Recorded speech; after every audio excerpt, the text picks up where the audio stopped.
bien parti. Mais voilà, on reprend les travaux et puis on se lance. C'est dans l'histoire des sciences, c'est le premier qui a observé véritablement des organismes vivants. Donc c'était pas un scientifique, c'était tout simplement un marchand de tissus. Et donc à l'époque, le microscope, il était à peine plus puissant que la loupe que nous avons là. Donc il avait commandé cet instrument et il a eu l'idée géniale à un moment donné d'observer des organismes vivants.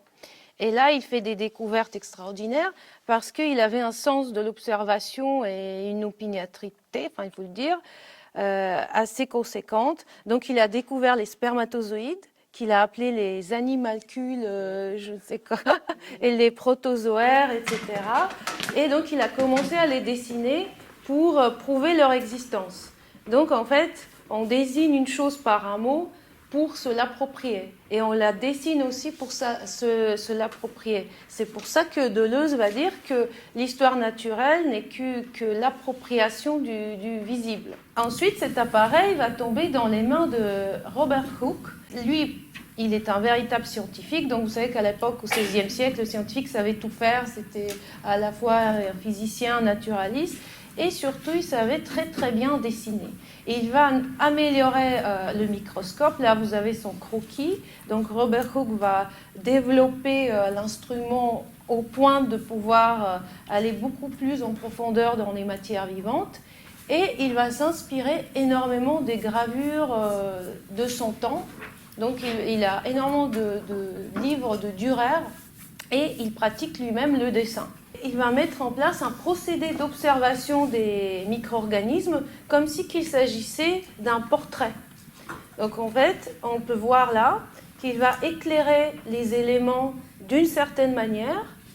Il va utiliser une pose particulière, donc il va développer tout un système qu'il explique dans son livre Micrographia, donc sorti en 1667, c'est le premier best-seller lié au monde invisible.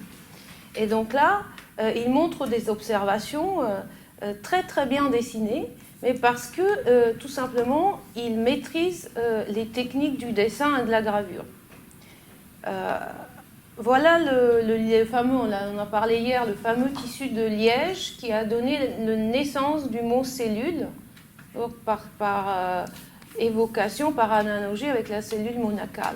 Il faut vraiment retenir, voir plusieurs de ces dessins. Il y a plein de dessins d'insectes, de tissus. Ça ressemble beaucoup au bryozoaire, vous ne trouvez pas, hein, qu'on a vu et qu'on a beaucoup photographié. On a vraiment des choses très similaires avec le dessin du haut, là.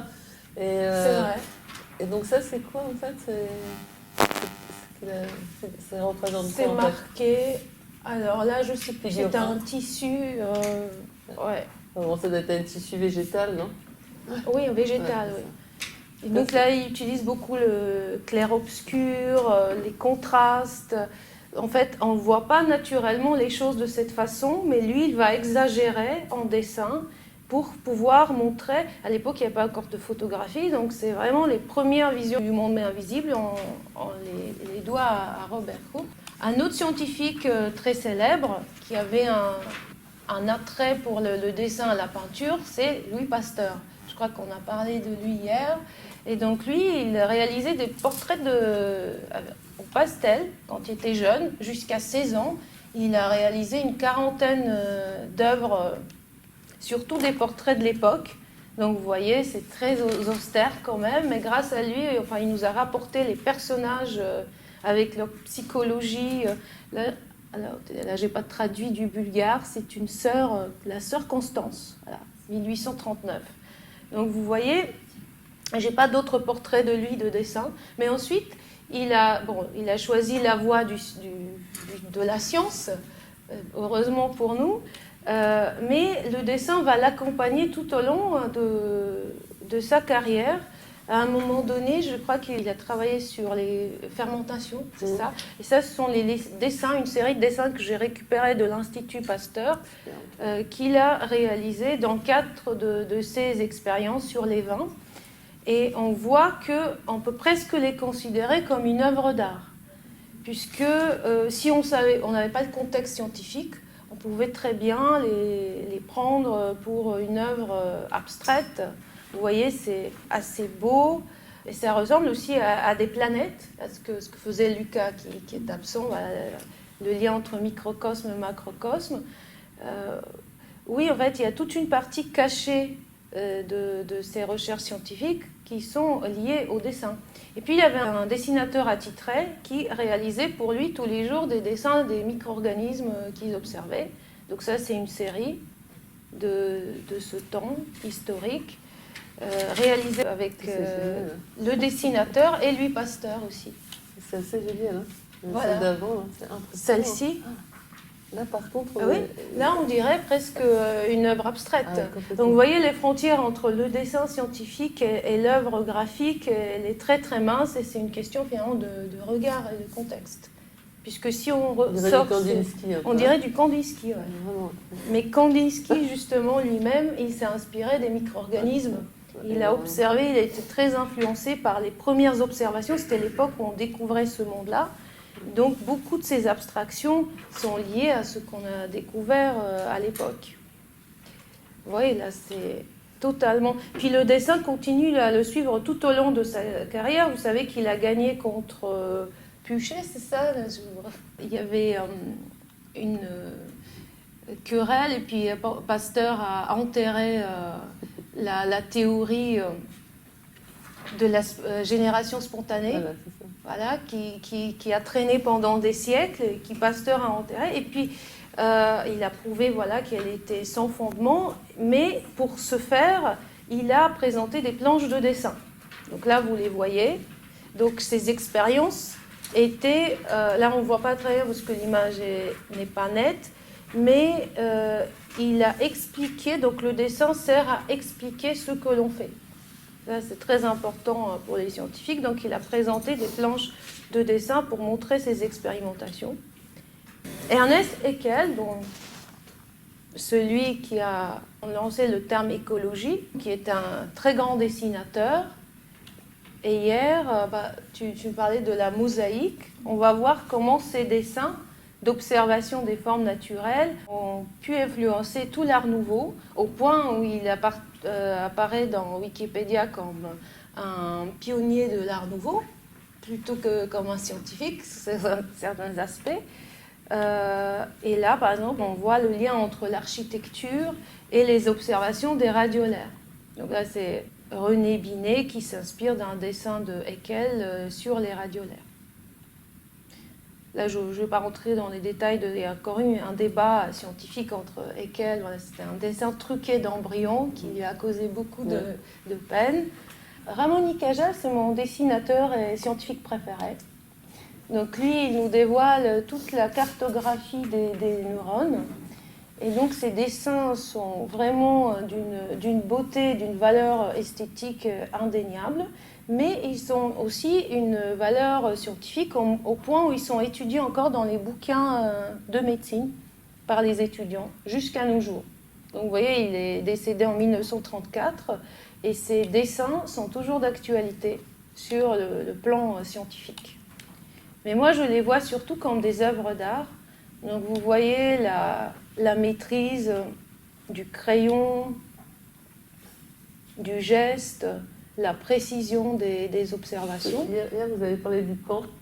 Ah oui. Et je trouvais que ça ressemblait beaucoup à ce qu'il fait avec les plumes de pan. En fait. Alors que les neurones, on n'irait pas y penser du tout à ça si on regarde des plumes de pan, en tout cas. Totalement. Ces dessins, en fait. Là aussi, on dirait des forêts ou des paysages abstraits. Ouais, incroyable. Les forêts, là aussi, celui-là est magnifique. Là, on dirait vraiment des algues. On dirait des algues aussi. On dirait des algues sous l'eau parce qu'en fait, il y a une profondeur ou des racines. Voilà, entre les deux. Ou là, ça peut penser aussi au système d'accroche. L'accrochage, que tu essayes d'inventer. Ouais. Il faut savoir qu'au départ, il voulait être peintre et dessinateur, et puis c'est son père qui l'a orienté vers la science. Et puis c'est lui, il est connu surtout pour avoir trouvé une technique de coloration. C'est pour ça qu'il a eu le prix Nobel. On a réussi à voir les neurones comme jamais auparavant. Et là, on arrive vers le dessin vivant. C'est là où on vous amène tout doucement aujourd'hui. Alexander Fleming. l'inventeur donc, de l'antibiotique pénicilline, qui a pratiqué en cachette, ça faisait partie de ses errances scientifiques, l'art microbien. Donc ce que vous voyez là, c'est ces peintures vivantes, entre guillemets. Donc il avait mis en place une technique assez complexe de dessin grâce aux bactéries qui ont des pigments, des couleurs différentes et qui vont se développer dans des temps aussi différents. Donc il avait calculé à quel moment, quelle bactérie va aller pousser de quelle couleur pour réaliser des dessins. Donc vous voyez, il est décédé en 1955, donc c'est vraiment voilà, dans les années 20. Le bioart n'a rien inventé. Et ces dessins montraient une technique très complexe, mais en même temps, c'était des scènes très banales, donc ils n'ont pas nécessairement une valeur artistique en soi. Il faisait... c'était un hobby pour lui. C'était un divertissement. Néanmoins, je pense que c'est ça qui l'a poussé aussi à observer cette fameuse bactérie qui est à l'origine de la découverte de l'antibiotique. Et puis là, on arrive, donc on est en 2014, avec cette mode qui traîne dans des milieux scientifiques qui est de dessiner avec les bactéries et tout autre micro-organisme vivant.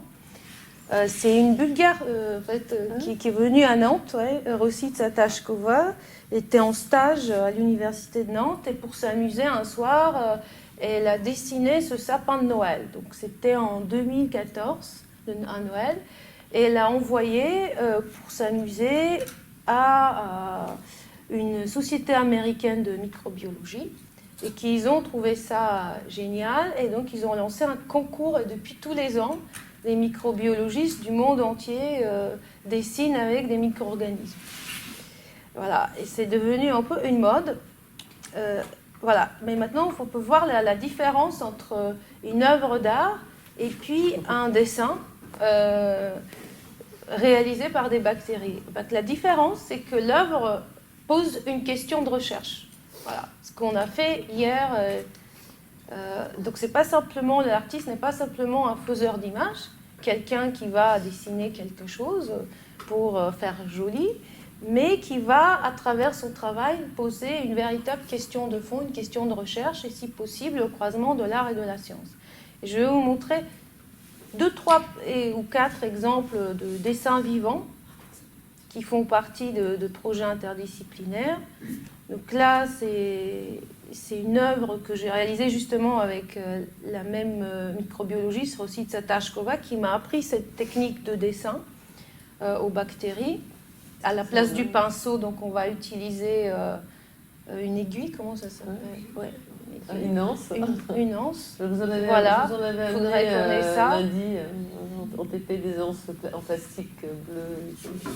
Et donc en fait, là au préalable, j'ai réalisé un dessin en 3D de la structure interne de l'arbre, donc l'architecture de l'arbre, et ensuite les bactéries qui vivent dans le sol, qui participent à la croissance de l'arbre, mais ils vont venir se développer. Donc, en reprenant les contours, en ravivant symboliquement la mémoire de l'arbre, puisque cette architecture, cette structure interne, cette structure cellulaire de l'arbre, c'est aussi sa mémoire. Et donc, en fait, petit à petit, ils vont vivre, et ensuite, le dessin vivant va mourir, littéralement. Mais il devient une nature morte, un artefact. Là, on va dans des procédés plus complexes, où le dessin vivant devient un processus d'observation. Donc là, vous avez un milieu de culture de microalgues qui vont se développer aux endroits éclairés de l'image sur une plaque et ils vont petit à petit former les contours d'un dessin dit vivant. Donc ce sont des images en plus des mêmes microalgues vues au microscope. Donc ils sont en train d'exécuter leur propre autoportrait, en quelque sorte. Là, c'est d'autres expérimentations. Ce que je voulais vous inviter à faire tout à l'heure, c'est d'allier votre dessin avec le dessin, entre guillemets, bien sûr, des bactéries. C'est-à-dire qu'on va dessiner au préalable sur une boîte de pétri, au fond. Là aussi, on peut dessiner sur le couvercle. Et ensuite, on va créer le milieu, enfin, on va déposer l'agar-agar et on va choisir des bactéries qui vont pousser à certains endroits, soit laisser au hasard, soit on pourra les guider selon les envies. Et puis on va voir ces œuvres se développer en quelques jours. Donc d'ici vendredi, on aura déjà des résultats visibles. Ce qui est intéressant, c'est qu'on ne sait jamais ce qu'on va obtenir en avance, parce que c'est du dessin à l'aveugle. Mais en tout cas, là, il y aura une interaction. Là, vous voyez, il y a une interaction entre mon dessin et les micro-organismes qui sont en train de se l'approprier. Voilà, là, c'est un dessin vivant mort, une nature morte au sens propre. Donc, l'agar-agar a séché, les micro-organismes ont laissé certaines traces. Ça devient comme une peau. Mais en fait, les bactéries ont fusionné quelque part avec le dessin à l'encre. Donc ça, on peut le faire avec un feutre à pointe fine, hein, comme on a là. Et donc les bactéries vont venir un petit peu soit manger l'encre, soit se poser par-dessus et créer des effets différents. Sonia Baumel, c'est une artiste contemporaine qui travaille avec un biologiste de longue date et qui crée des immenses dessins vivants. C'est une sorte de boîte de pétri gigantesque. Ça, c'est ses empreintes, en fait.